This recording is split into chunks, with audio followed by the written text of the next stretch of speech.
Police কর্মীর স্বামীর বিরুদ্ধে কলেজ ছাত্রীকে শ্লীলতাহানির অভিযোগ ঘিরে চাঞ্চল্য মুর্শিদাবাদের জিয়াগঞ্জে।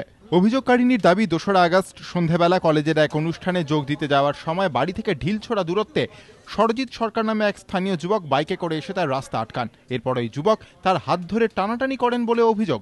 চিৎকার শুনে ছুটে আসেন ওই ছাত্রীর বাবা। ওই যুবক তাকেও মারধর করেন বলে অভিযোগ।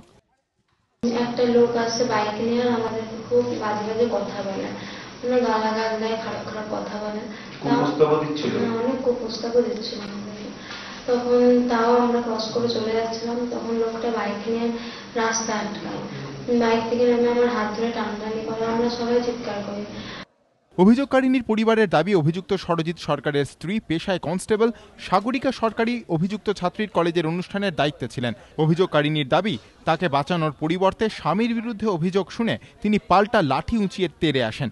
এরপর জিয়াগঞ্জ থানায় সরজিৎ ও তার স্ত্রীর বিরুদ্ধে অভিযোগও দায়ের করা হয়। অবশ্য সরজিতের পাল্টা অভিযোগ, ওই ছাত্রীর বাবাই তাকে মারধর করেছেন। ৪ঠা আগস্ট তারাও থানায় পাল্টা অভিযোগ দায়ের করেন। মুর্শিদাবাদের পুলিশ সুপার হুমায়ুন কবিরের অবশ্য দাবি, শ্লীলতাহানির ঘটনা ঘটেনি।